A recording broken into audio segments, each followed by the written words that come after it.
So you should see something saying that recording has started. Did you see it? Yep.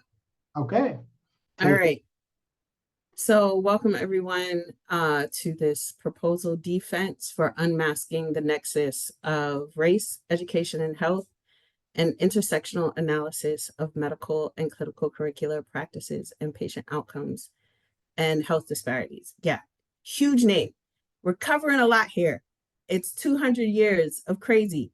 So please bear with me as we go through this. Oh boy, this is problematic. Hold on 1 second for me. I'm so sorry. Okay. All right. So the reason why this is important to me, I am a medical student. I'm also a patient. I'm also a mother. I kind of cover a lot of these areas that are marginalized in this system. Being a medical student, this statement has kind of developed in my head where medicine is like music or art. It is something that is supposed to be universal. And over the last 200 years of the standardization of care and standardization of education, it has become exclusionary rather than inclusionary. And this dissertation is basically examining that process. Like, how did we get to this point? How did we get to the terminology of social determinants of health? Why did the World Health Organization decide to create this terminology? What is health disparities? How did we get to health inequities? And starting with that, with creating this statement was why this study then became important to me. So the statements of research. So the purpose is, just as I previously stated, is to really dig deep, dig into the historical and present day problems that we're facing, both on an educational, like in the books, in the medical school system, as well as in the training process. Dr. Mitchell is very familiar with it, but I'm not sure if Dr. Kasani and Dr. Sugarman is. But the way the system is set up at the present moment is that it is a teach one, be one, teach one system. So once you get into clinical medicine, you are learning from someone else, and their bad habits become your habits. So really bringing up some of those issues in my study is very important to me. So bringing up those habits that we pick up and how they perpetuate some of those health disparities, how that then brings up the systemic racism, how that then brings up the implicit and explicit bias, how that then contributes to this lovely thing that the CDC puts together every 10 years called Healthy People. Meanwhile, maternal fetal health has been on it for the last 30 years, and yet there's not very much change, right?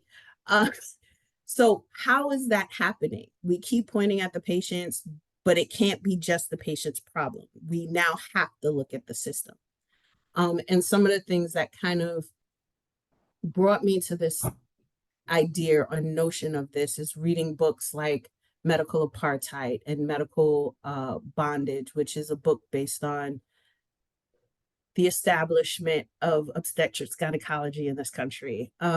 So most of my research is going to be looking at the development of US medicine. It's not really going to expand upon global medicine because that's a lot more. It's a lot more, and it would require me 10 more years of research.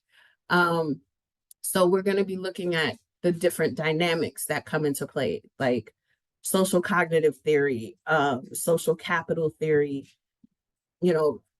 critical race theory, all of those things, and how they can play a role in the different levels of education that lead to SDOH, leads to systemic racism, implicit and explicit bias, and how those things are learned behaviors that we can deconstruct and try to start inclusion without the whole notion of diversifying, because we have this political process that's happening outside of us, right?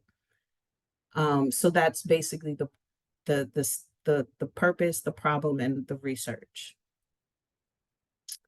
So some of the gaps that we have at the present moment,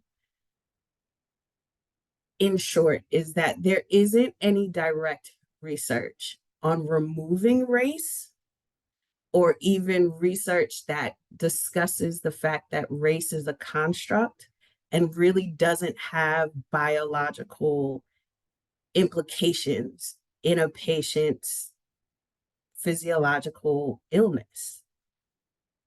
Our society here in the United States has made race and ethnicity interchangeable when they are very, very different.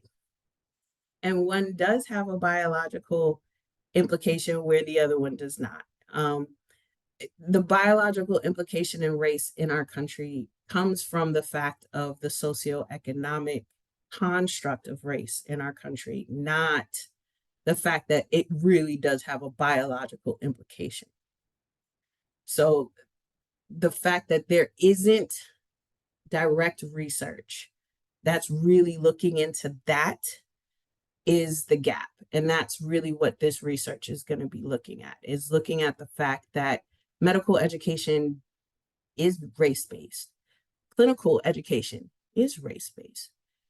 There is no research that really forces us as future clinicians or even present day clinicians to remove that construct and go based on what we were originally taught in undergrad, which is form over function, which is genetics tells us how something is going to work, which then the malfunction of that is usually environmental, but that does affect the genetics. So going back and forth to that rather than just saying race. So the goals are exploring, going all the way back to the beginning, because you have to address the elephant, right? Which is elephant, gorilla, whichever one you want to use. You have to address that. So that's the historical basis. So, there's a section of my work that looks at the Flexner report in detail, discussing, which is really introducing the notion of politics into medicine, and introducing the notion of medicine or medical education and clinical education became a socioeconomic privilege with the Flexner report and has maintained that way for the last 200 years. And with that application and acceptance of that report came the exclusion and marginalization of specific populations within medicine, which then brings you back to some of the other literature that I discuss in the book, which is medical bondage, fatal intervention.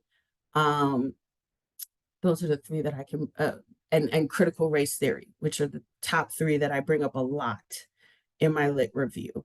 So the objectives is to then take that historical information and apply it to the research that has been published in the last 5 years to say, hey, has anything really changed? Are we really doing anything different? And if we are doing something different, is it effective? And if it is effective, what's effective about it and what's not effective about it? And that's why I chose to do secondary data rather than doing primary data from my research, which we'll discuss later on. So I'm kind of jumping ahead. So some of the research questions that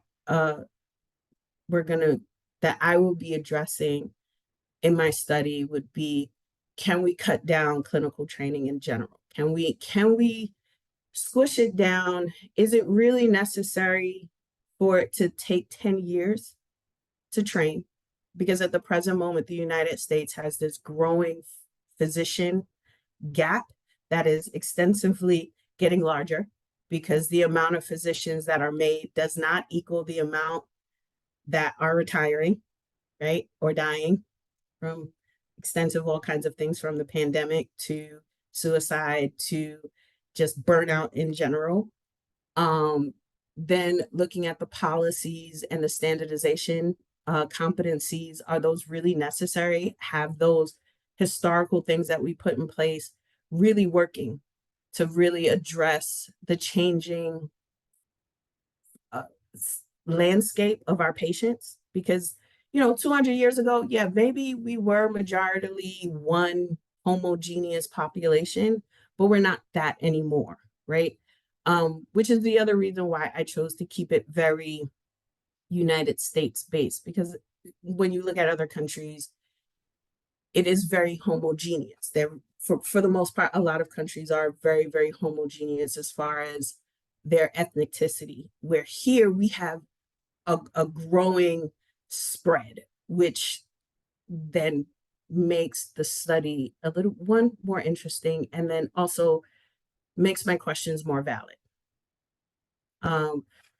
Then looking at the power dynamics, how bias and social cognitive theory kind of plays a role in not only patient-provider relationship, but provider interactions, and also how providers learn how to interact with patients, because how we learn how to interact with patients directly affects. And there's tons of studies that show that patients walk in with an assumption, and if patients aren't deterred from that assumption, their outcomes are already sealed, and there's nothing we can do to undo that, right?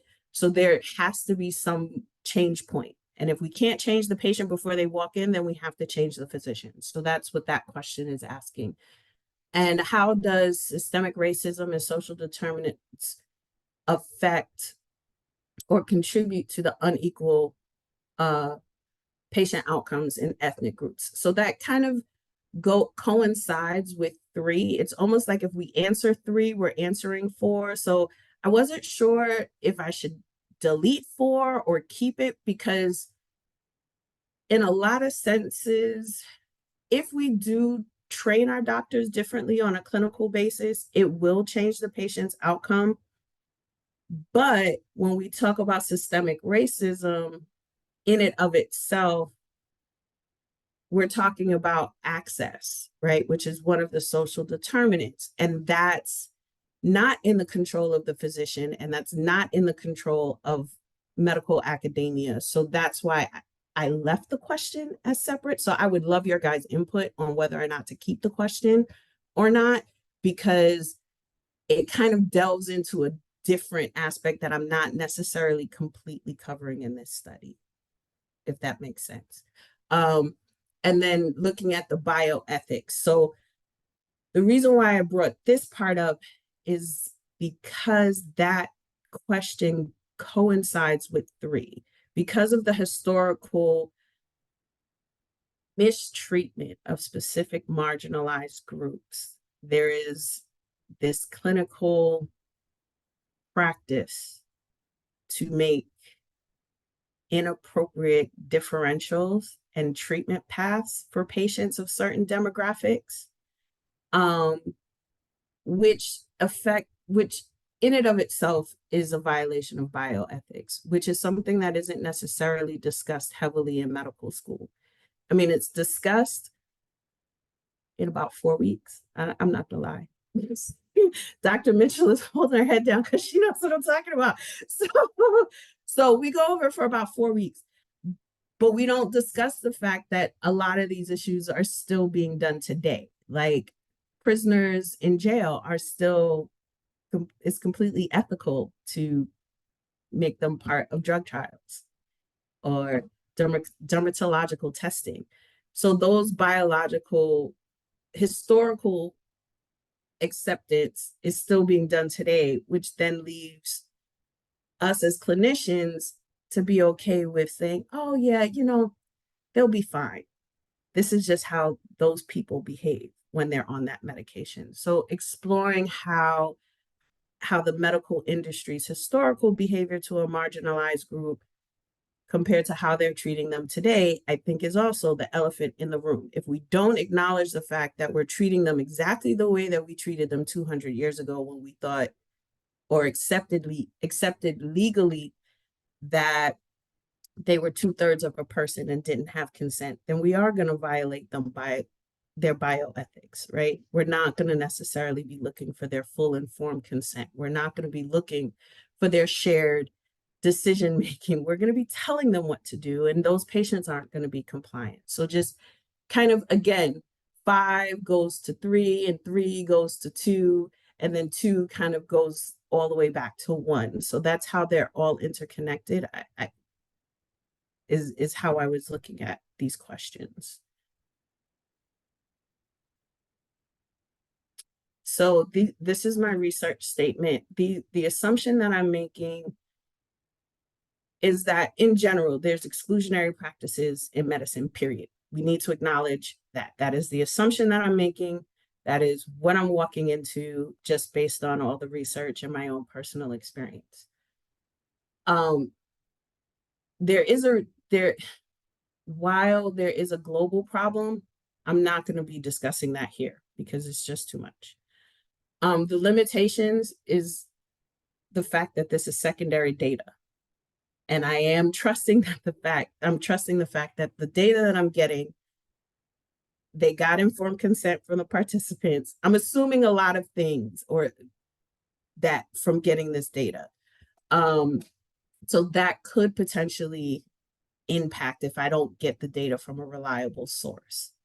But I'm hoping all my sources are reliable. So I'm using JAMA, I'm using AAMC, I'm using open source, which I'm using open source only for the implicit bias data because they do have an open source. It's Harvard's open source implicit bias data. And that is for their long-term data. They have it stored for 10 years. So it's 10 years worth of data that I get to look at for free, which is amazing. But again, it's 10 years worth of data and you're hoping these participants are being honest. So that would be my limitation. And then also my own personal bias and relationship to the study being BIPOC, LGBTQI, having a permanent disability, studying to become a provider myself. So I have maybe a little bit of observer bias. I will admit that. So that's where I'm going to rely on you guys a lot to make sure that I'm not picking and choosing things based on my own bias. So that's kind of where we're at with that.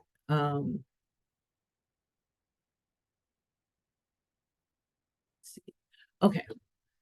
So the social cognitive theory, the social capital theory.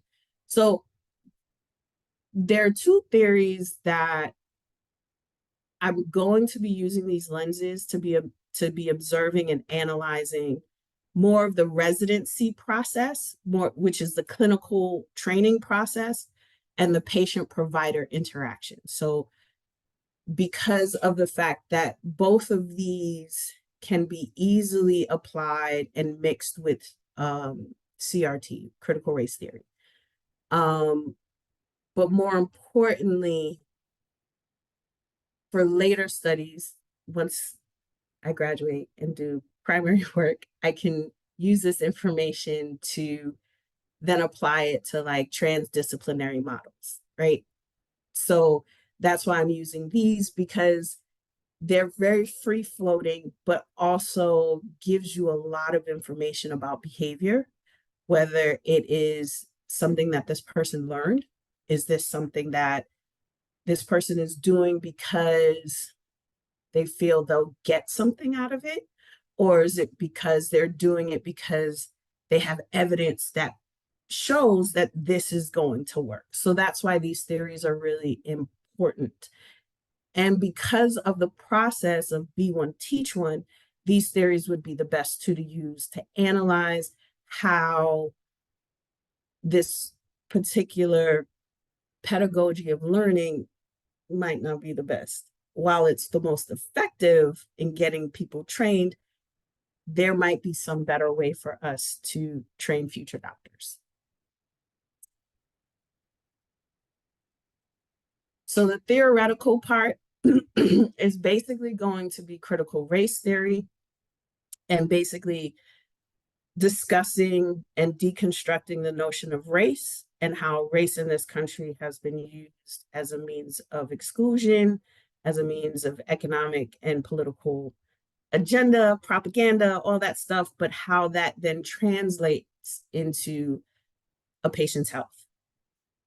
If you are a particular race, you're clumped in a particular community, that community then has food deserts, lack of access to care, all of those things then contributes to their health outcomes. But is that really a social determinant or is that a political determinant, right? Is that really their race that put them in that, is it really their ethnic problem or their biological problem that created this? Or is it the society's makeup that created this problem? Again, just really bringing out and deconstructing how the medical industry is, or the medical system needs to break itself away from the political aspect of medicine and dig back into the science of medicine.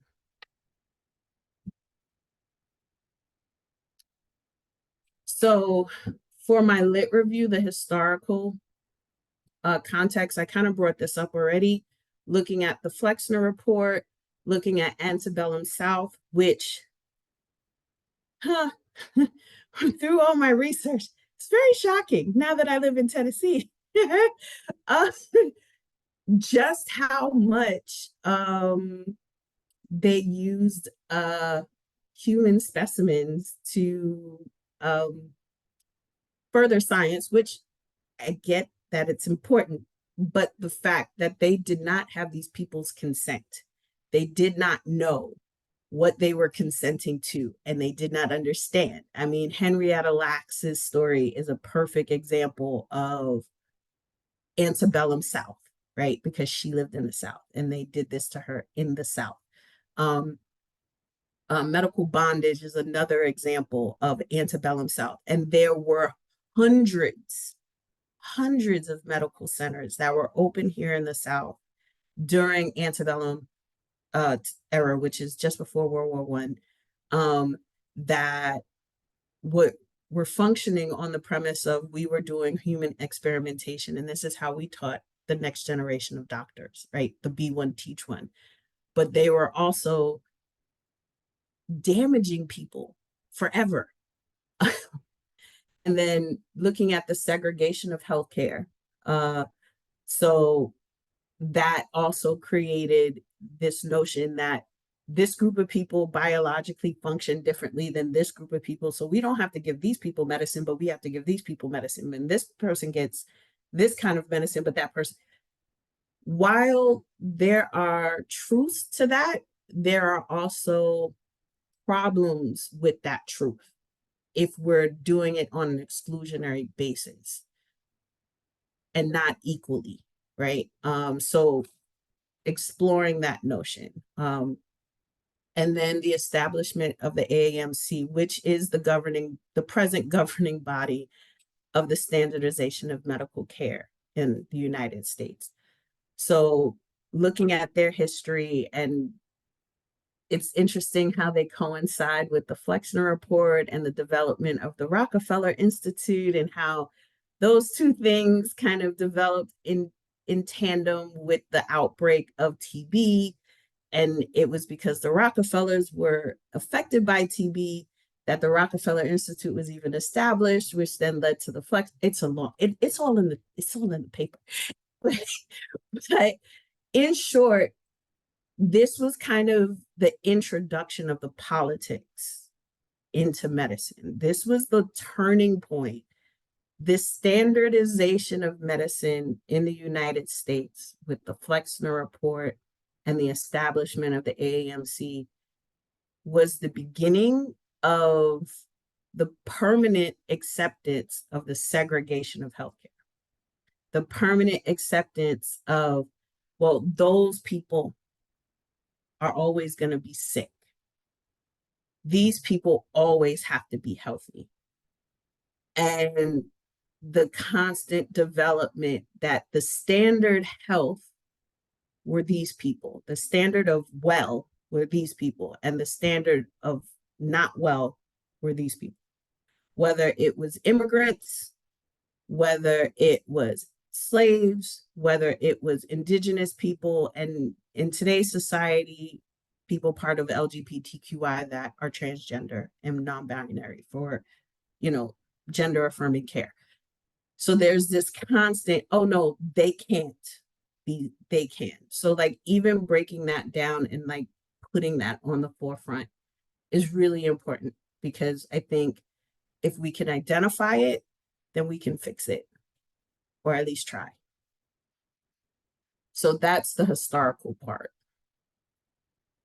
And then looking at how the 200 years post the Flexner report, post the establishment of the standardization of care, and how there was this domino effect that consistently occurred throughout history that we still practice today. I mean, some of these things are things that I encounter when I'm on rotation, or things that I encounter in my own classroom on my own exams, like standardized exams, like exams that international students have to take to be able to practice medicine here, which is very interesting.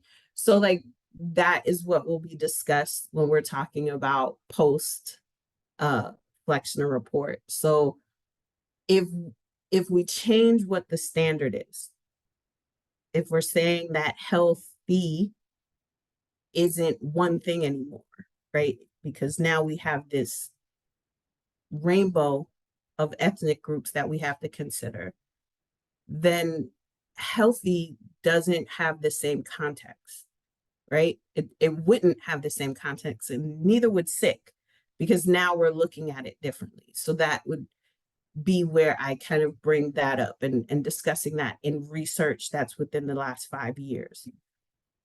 And then discussing the physician shortage kind of goes back to the historical statement of the Flexner report, who made medical school 10 years long, which I think is ridiculous, and why that doesn't work, and why, how shortening it or shortening it and how to shorten it would be helpful, and why it would be helpful, and why more experience in communities with people rather than in a book would be helpful. And then dealing with cost and length of time. So this shortage part kind of goes to the first question that I'm researching. The top part of this kind of goes to questions 3 through 5, or 2 through 5. Oh, why is that blank? That should not be blank, but I know what this is about. So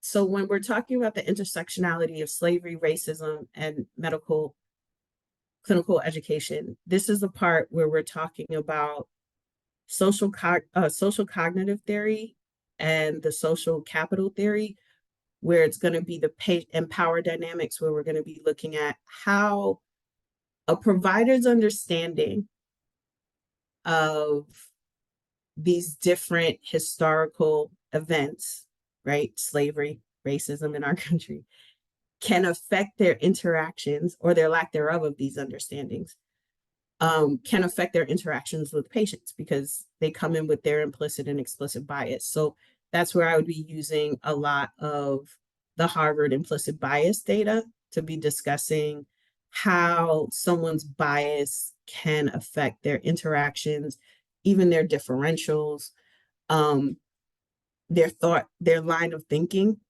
Oh, this patient is drug seeking. Oh, we're not going to give them pain management. We're just going to give them Tylenol,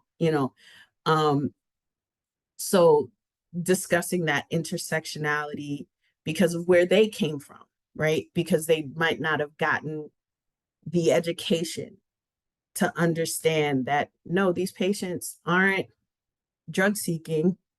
If this patient tells you they're from Jamaica or African descent, you need to get a CBC and a blood smear, because they might have sickle trait and they might be presenting with symptoms because they're having their first event, not because they're looking for drugs, right? But because it's not discussed in medical curricula like that, it's only discussed as sickle cell anemia, no doctor looks for that, right? So that's what I mean by the intersectionality of slavery, racism within medical and clinical education. Because if we don't start including that in their medical education, it already skews their differential and treatment pathways. It already skews their relationship with their patients. So the power dynamic, combining, like I said, social cognitive and critical race theory, we'll just be looking at the curricula like in detail, breaking it down into its parts, and saying, okay, so how could this affect the power dynamic between a teacher and a minority student or a BIPOC student? How could this then affect that BIPOC student's interaction with other BIPOC patients, right? Or vice versa. How does that interaction, let's say the faculty member is BIPOC, interacting with a white, student, and then how is that going to interact with their practice with BIPOC patients? So, because it does change, and to my dismay, Harvard implicit bias program does provide evidence of that. So that's very cool. So the methodology is using the books as my foundation to kind of bring up the questions, bring up places to start, turning points in history that we're going to examine to kind of pull to point to the present day research that I need to look at, or the keywords to research to pull the right up-to-date articles, and then using the peer review articles to pull the data that I could use for chapter 4, and then applying the different theoretical and conceptual frameworks to that data to provide some information. And then the data collection, as I've already stated, CDC, JAMA, NIH, AAMC, NCBI, IAT, which is the Harvard bias research program. And then the keywords are here that I've used to pull some of the information, and I'll be using both quantitative and qualitative. So the quantitative data would be helpful for, to apply to the qualitative for triangulation, to give more, to get more in depth, to provide more backing and proof, because unfortunately, I want my health community or medical community to accept this study as well. I got to be able to give them numbers. They're number people, and I can sit here and do qualitative all day and they'll be like, that's great. That's nice. We the numbers. So that's why I thought a mixed method would be the best method, because it would provide support. They support each other. So the ethical considerations is because this is secondary data. I am doing my due diligence to make sure that, whoever's giving me this data, provides the proof to say that they were IRB approved, that they did get informed consent. But again, I can only go based on what they tell me. So that could be an ethical problem, but otherwise, this is pretty straightforward. Most of this data is public information. So I'm hoping that there isn't too many ethical considerations, but these were the ones that I came up with. The licensing agreement issues, after I wrote this, I realized there aren't any. So that really isn't much of an issue. The problem for me personally is the last one. Is this going to be good for my career? Am I cutting my nose to spite my face? Who knows? I think it'll be really great.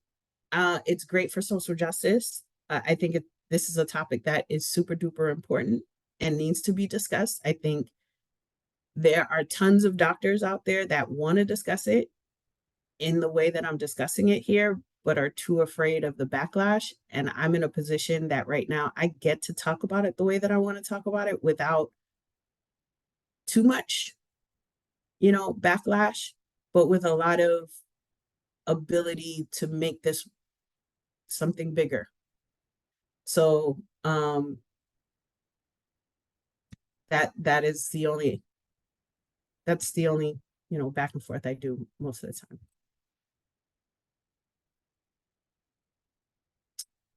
So these are the strengths and limitations for the project. The biggest limitation I feel like is making sure that the data matches, making sure that I'm not applying observer bias. So like I said, again, I'm going to be counting on you guys to like be mean. Please be mean about it. Like, dude, this you're picking this because you like it. It's in your favor. It's not answering any of these questions, or it is, but do you have something that actually says something else, like the opposing to what you're saying? So making sure that I don't have the observer's bias, making sure that I apply these frameworks that I'm putting together appropriately, and then making sure that the curricula and criteria that I'm using is the most up to date. Because sometimes AAMC makes changes but doesn't make the announcements on their pages. So if I'm off, I might not find out for a couple of weeks or a couple of months. If you guys happen to know before I do, please let me know. But that would be the biggest limitation, is that because I don't work for AMC or JAMA, certain things I might not find out about as far as changes are concerned.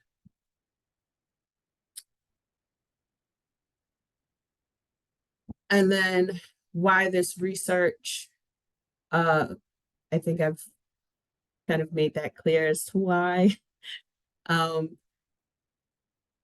I love what I do. I love what I'm about to do.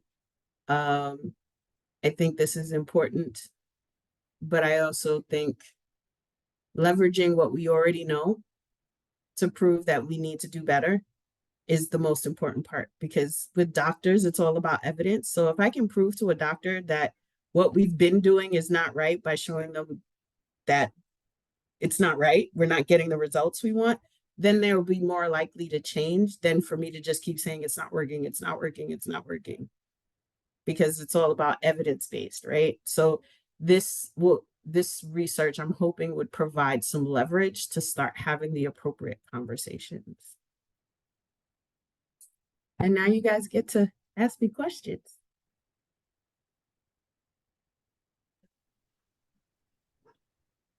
Toni, would you mind stop sharing so we can have... Okay. Well, first of all, thank you so much for being thorough and succinct. I know everyone appreciates that.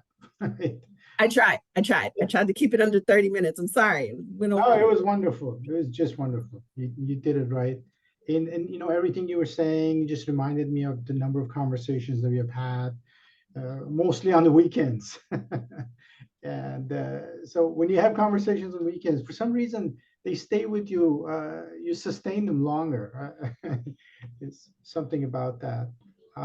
So at this stage, I'll give the floor to our esteemed colleagues if they want to chime in with their thoughts and questions. I actually have one right off the bat, and this is terrible for the state of medical education, but perhaps fortuitous for the relevancy of your project.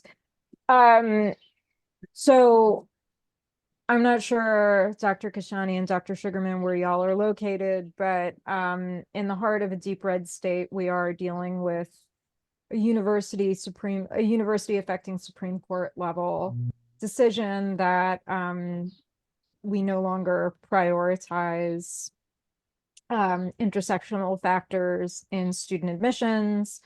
And I know at Vanderbilt,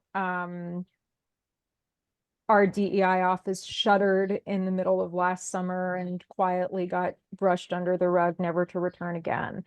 Wow. So I wanted to throw out there that your project is coming at a fortuitous time where we are aware of the fact that there's underrepresentation of folks of color in medical and MD or DO specific spaces. And additionally, that there is now a legal precedent to not support that. So I guess my question is, well, first comment, like a good academic, which is, I don't think that you're cutting, from a meta standpoint, I don't feel that you're cutting off your nose to spite your face.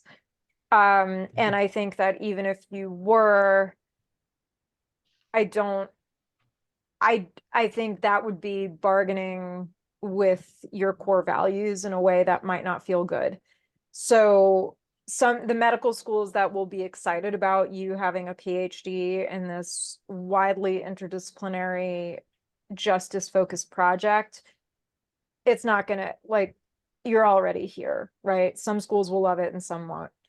I guess my question for you is, given the pretty broad scope of this project, what are your ultimate goals in terms of what you want to see produced at the end of this? And what sort of, like, if this project is going to be known for maybe its top 1 or 2 points, what do you want that to be?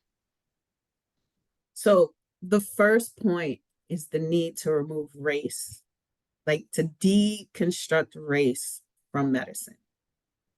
The second would be to reanalyze what is healthy, to like remove whatever this invisible standard we have, like a BMI chart. I'm never gonna fit on that chart. You hear me? No, I'm always gonna be considered unhealthy. I'm always gonna be put on some sort of diet or sent to some nutritionist. I'm never gonna, but that's because that scale is based on somebody that I don't biologically fit with. We look, I'm not saying that we can't acknowledge that a Greek person's physiology is different from an African's physiology. I think we need to acknowledge that that is different. We need to acknowledge the fact that a person of European descent is going to process aspirin differently. We need to acknowledge, but that doesn't mean we need to acknowledge race. We need to acknowledge the fact that where someone grew up, what their genetic makeup is going to affect how we can treat them and how we should treat them. Not their race, not something that is so-called a judge of their socioeconomics. Like, when Beyonce or Serena goes into a hospital to have a baby, they shouldn't be worried about coming out. Like, look, bottom line is something went wrong in OB training. Like, when women that are making millions are worried to come out. A woman who spoke 6 different languages and worked for this government died bleeding out in her bed while her husband was begging for someone to fix her. That has to do with training. So that would be like the thing. Like, let's remove race and let's talk about the fact that, yes, people are different. People's physiology is different, and we need to respect that, learn that, and apply that effectively to treat them effectively, not this race thing. So I'm going to ask you a really obnoxious devil's advocate question, which is representative of what a lot of medical schools would, like, why they're holding on to this, which is, let's see if I can frame it succinctly. Is racial bias not a significant factor in talking about race? Whether or not it's a construct, there are material realities that are happening due to racist behavior. So even if race is a social construct, per the last point of what you said about Serena and Beyonce and the fact that there are no physiological rationales, for example, for the poor maternal fetal outcomes that we see here, is that not an argument for discussing race, even if as a social construct in medical care? That's exactly the reason why we need to stop discussing race. Okay. Because if we stop discussing race and we discuss the genetics, the form and function, then you eliminate the ability for that provider to have that bias in their differential, in their treatment plan, in their process making, right? Because it's no longer part of their option making, right? Like right now, when I see a patient and I go, okay, I'm looking at this patient, female, 35, Caucasian, coming in with abdominal pain. Last period 4 weeks ago. Oh, she just needs a pregnancy test, or she's about to get her period. Whereas if I just put the race Black, I'm going to think fibroids, this, because I'm trained to say that it's everything else other than maybe it was just her period. So if we take the race out, then we're taking out the racism. Therefore, we're forced to examine the patient, as a biological system, rather than, and we force the provider to actually think and apply their education, apply their science.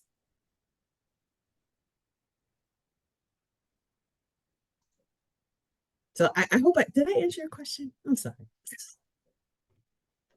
You did, but I am going to warn you that that's going to be the sticking point in a lot of the med ed perspectives. So we can talk about this offline, because I do think I agree with what you're saying.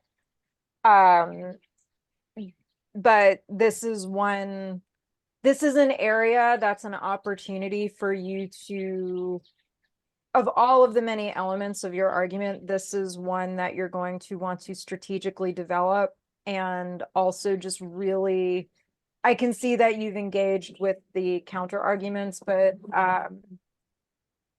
that's one where you're going to be dealing with a lot of that mimicry and cognitive bias that you've already been contending with, because it's a really inbuilt structure in med ed at this point.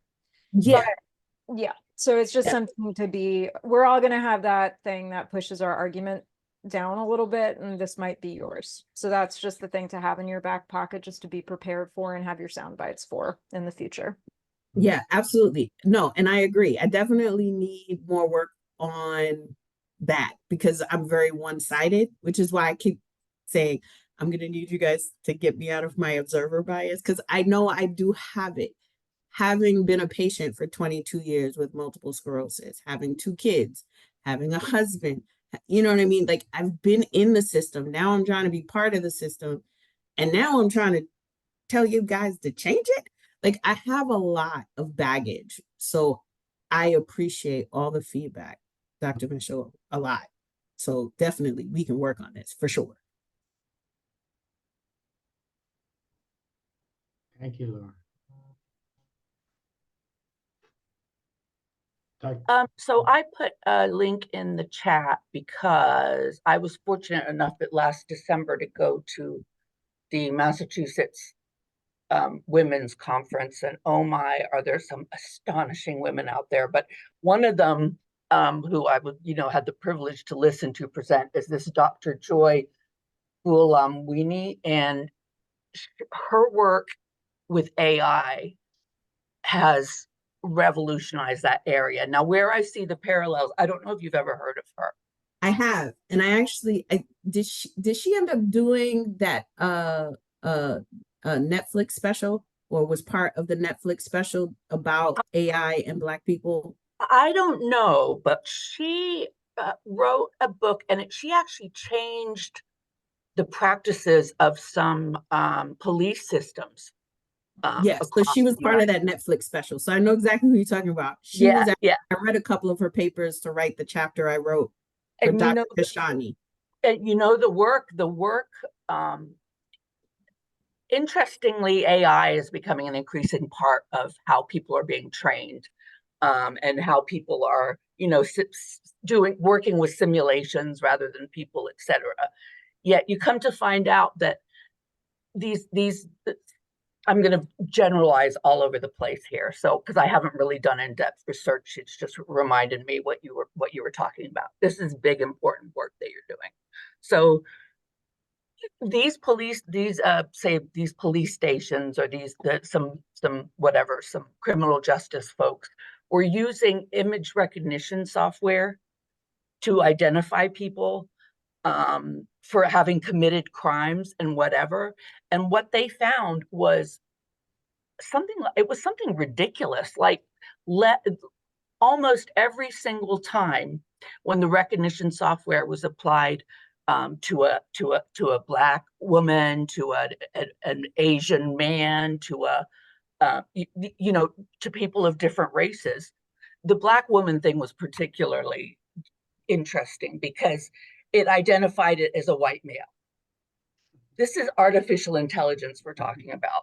So this is supposed to be the most objective, see no color, be no color, nothing thing of all of them. And what it says to me is a lot of even the data that people work with is actually very, very subjective. You think data, oh, well, it's going to be, data also depends on who you are. And so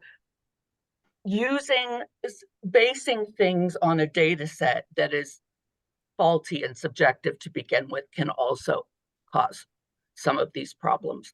And I think that speaks a little bit, Lauren, to what you were talking about.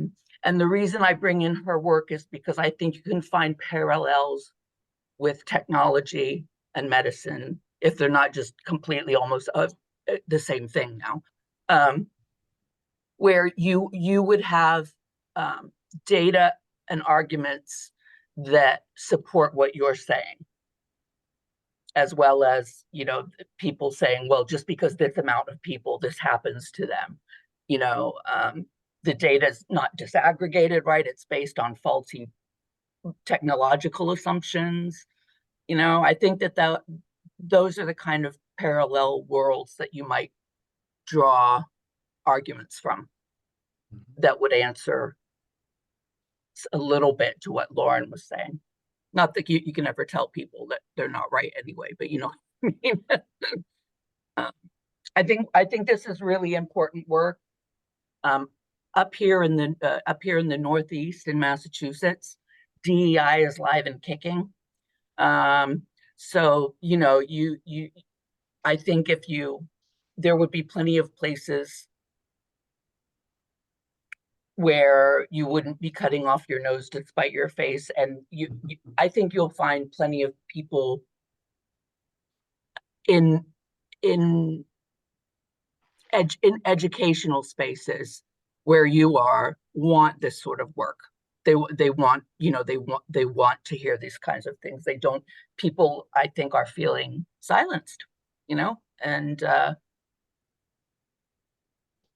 it doesn't hurt to rock the boat a little bit. So that is something that we are trained as medical students from day one. That is what we're not supposed to do. So I know. I've done a lot of rocking.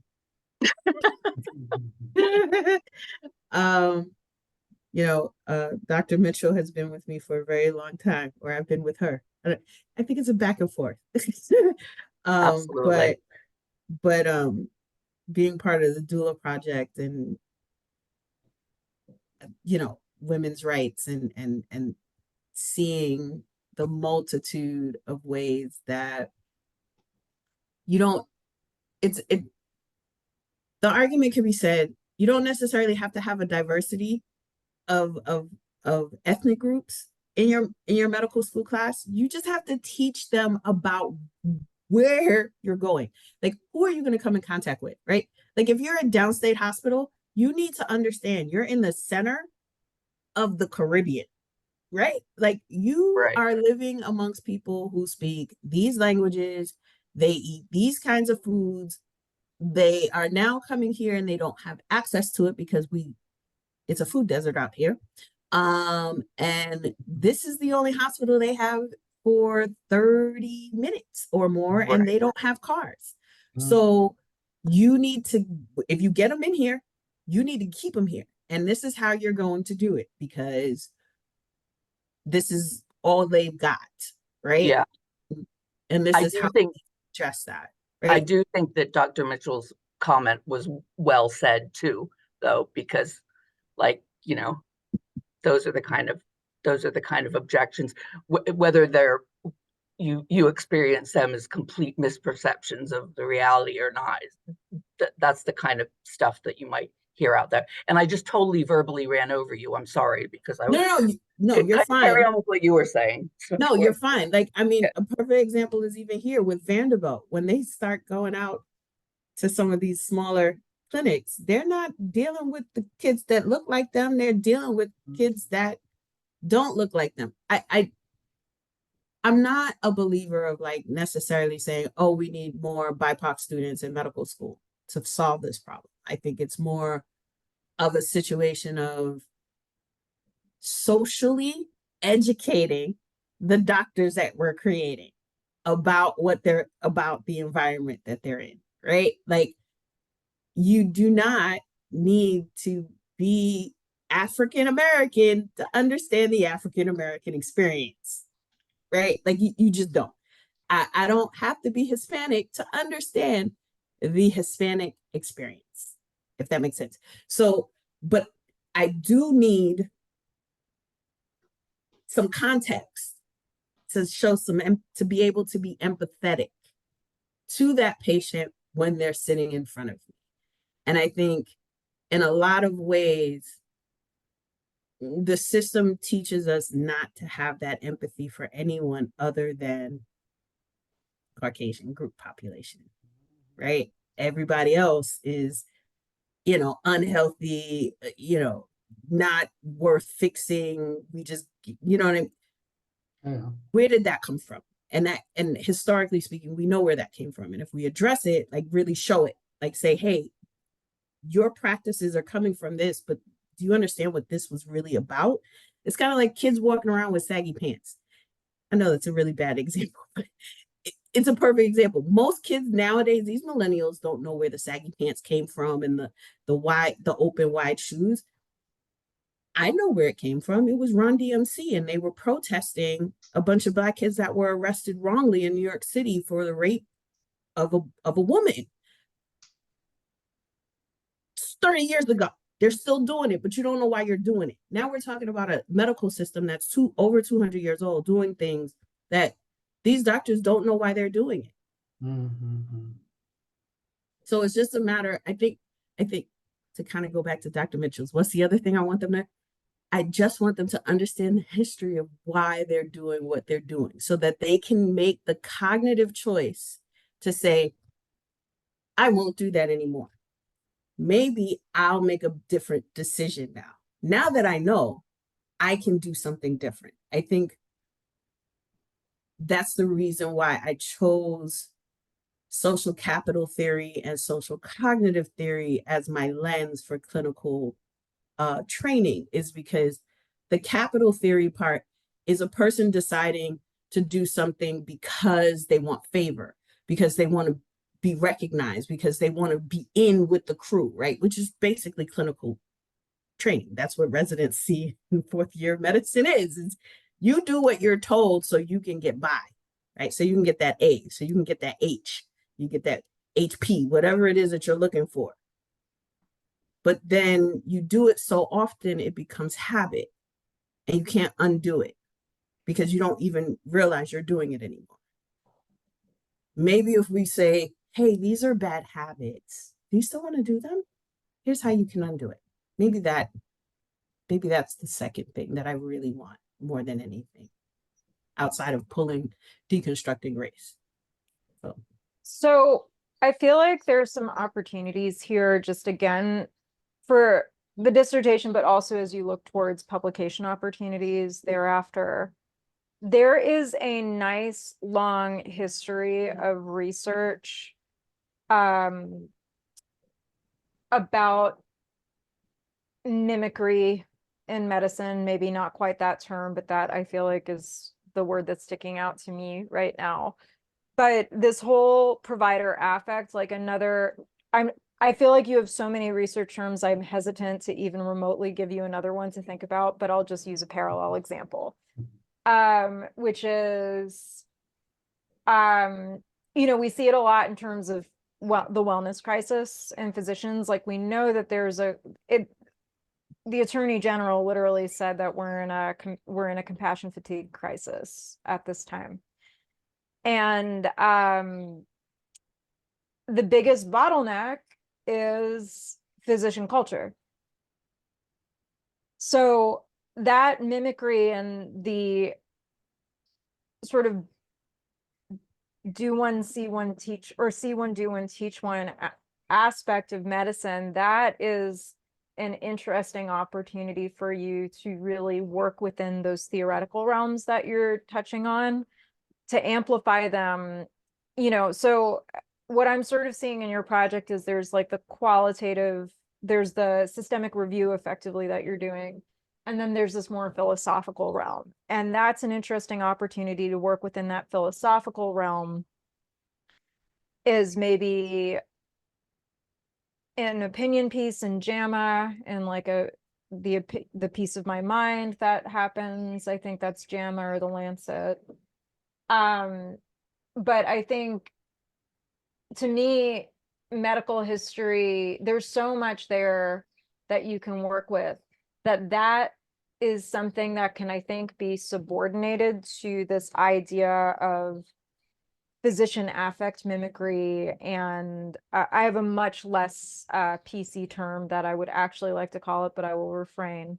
But it's just sort of like that, the boys club.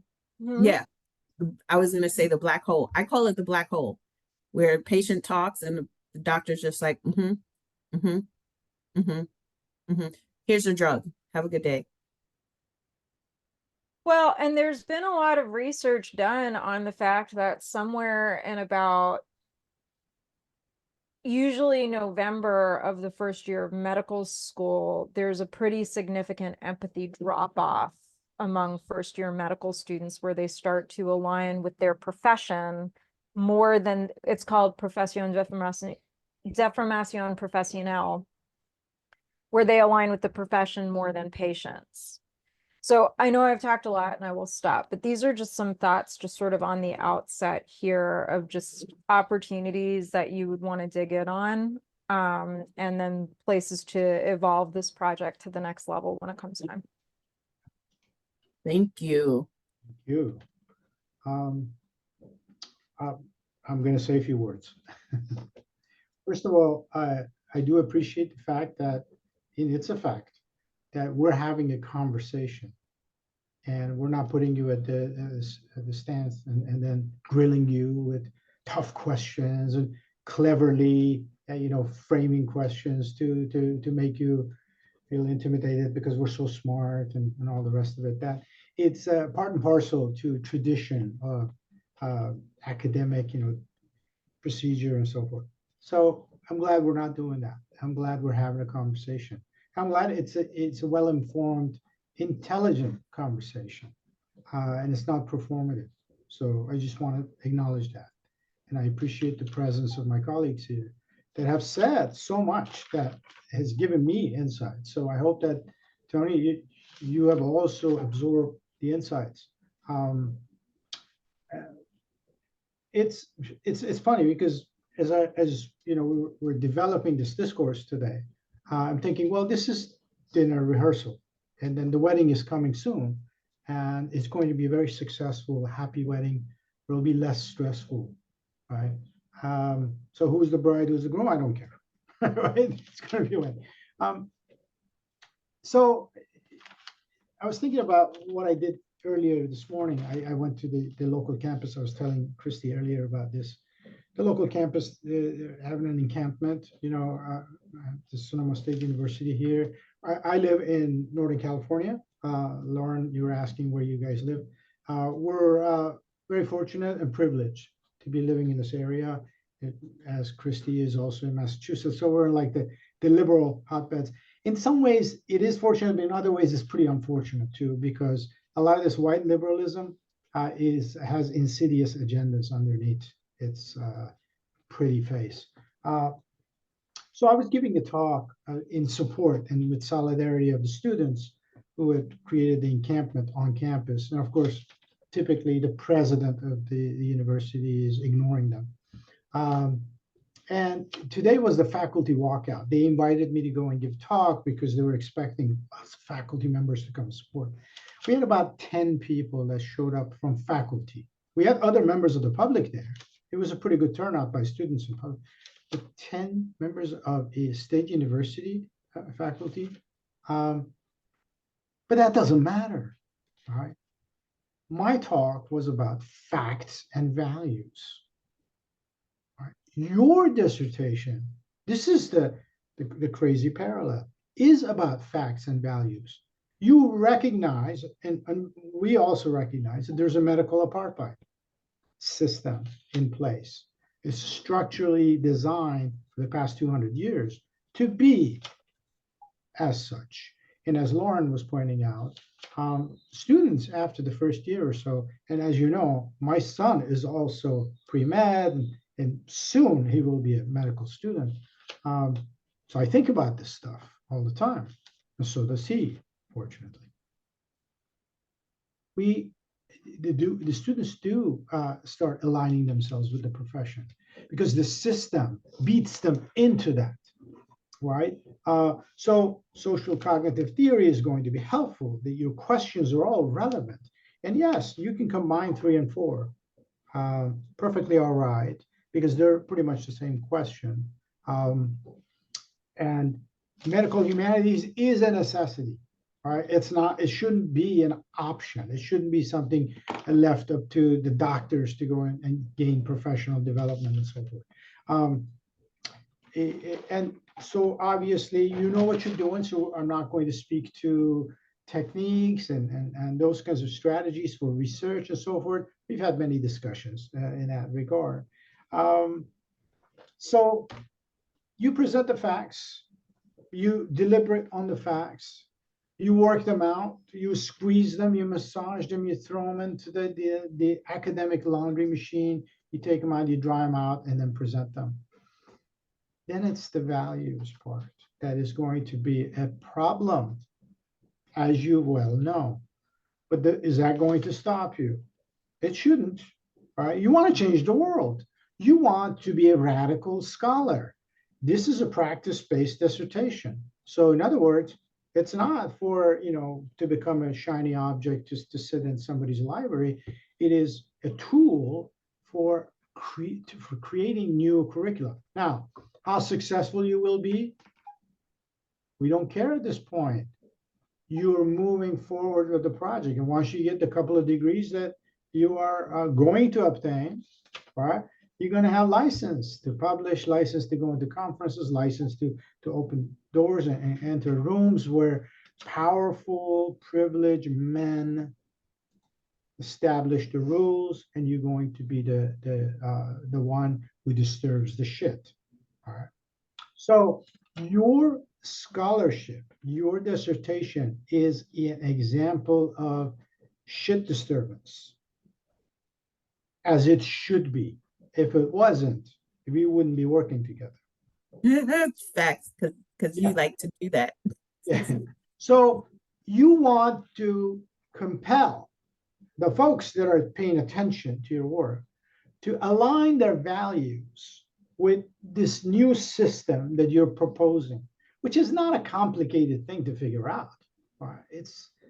Let's be fair. Let's recognize the diversity of human existence. Genetic diversity versus, let's just have simple, easy to figure out categories of race. Black people are like this, Asians are like that. Asians, as if like, all these people from the continent are the same. Like, I'm an Asian, right?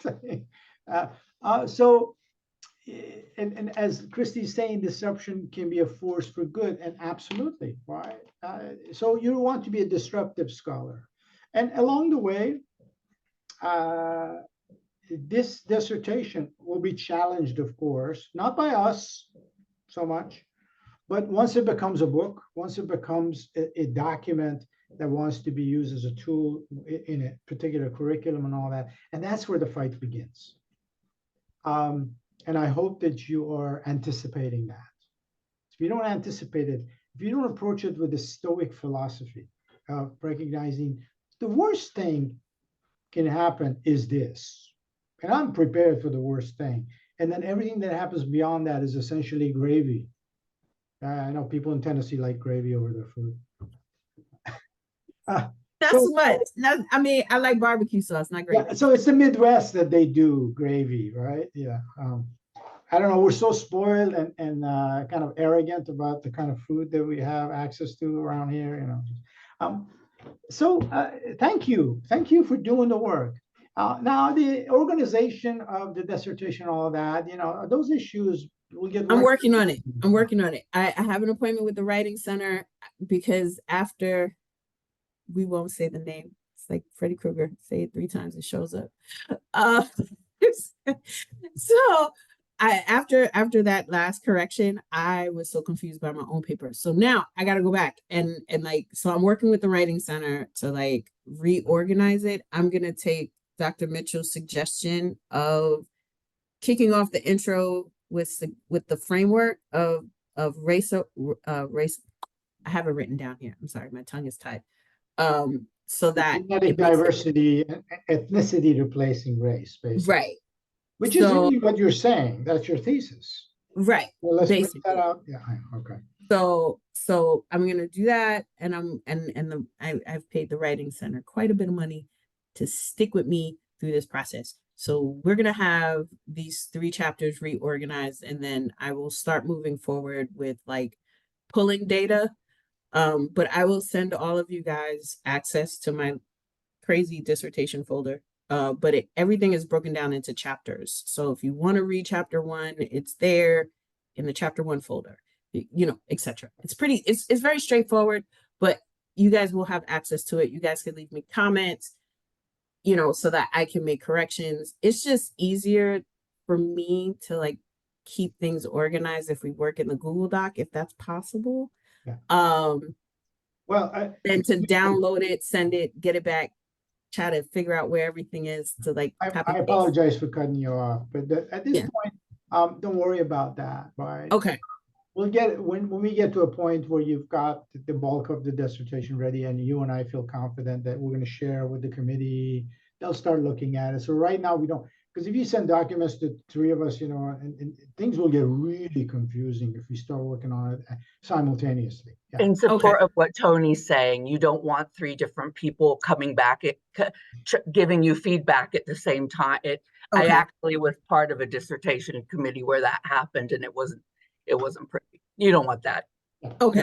We're not going to do that. So don't even worry about that. Just cross it off your list right now. Now, I have one question, and this kind of like ties into what Lauren was suggesting about developing strategies, rhetorical devices to respond to critics, to challengers, to performative, like, folks that, I know what I'm doing with DEI and all that, crap that they always perpetuate and advertise.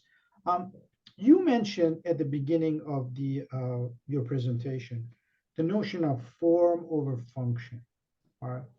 Can you give us a 2 or 3 sentence, one short paragraph definition of what you mean? Like the question would be, what do you mean form over function? Right. That's the question. One short paragraph that kind of puts me in my place and saying, right, I get it. That's what you mean. So we all have genes. Our genes are our form, right? That is what determines how we function. that is the essence of everybody's physiology. Our physiology is based on our genetics. If we did everything, if we as providers evaluated people based on their genetics, we would have a better understanding of their physiology, which is, so form is the genetics, function is the physiology. So form, function. Okay. Does that satisfy everyone, that answer?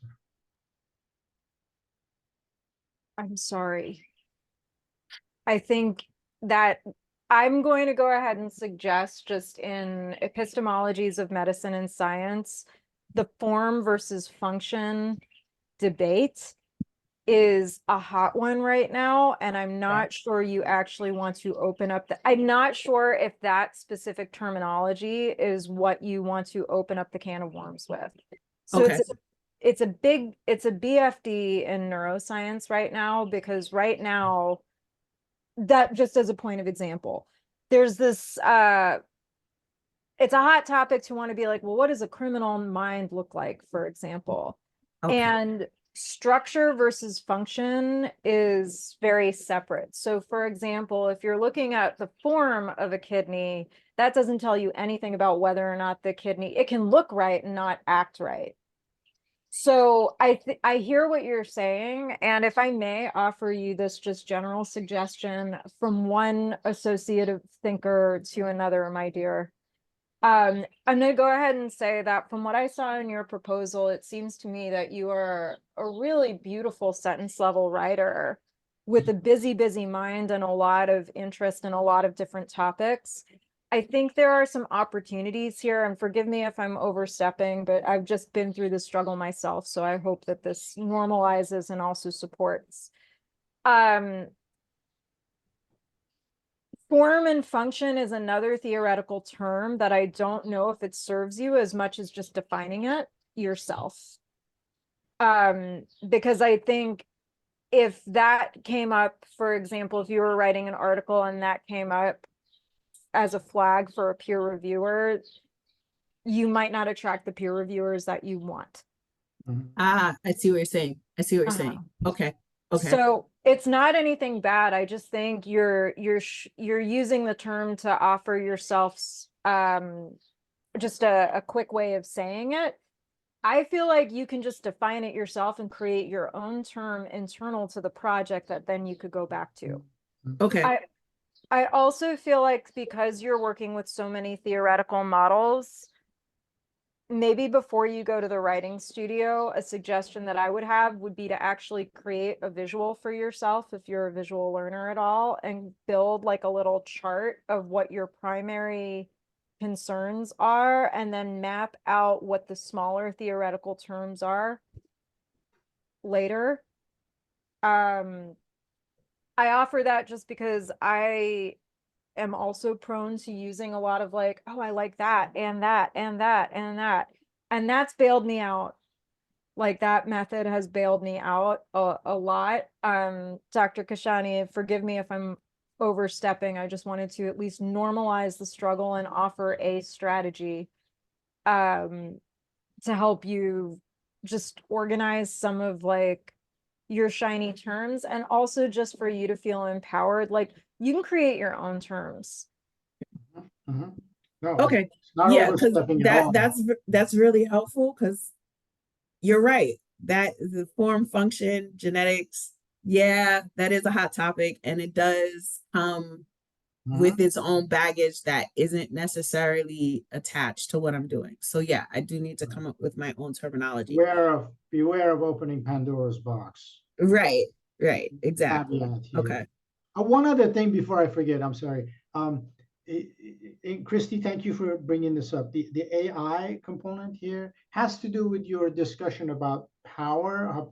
And power, of course, we had brief discussions about this, but we'll talk about it some more about how you see power. Power, in my view, is decentered.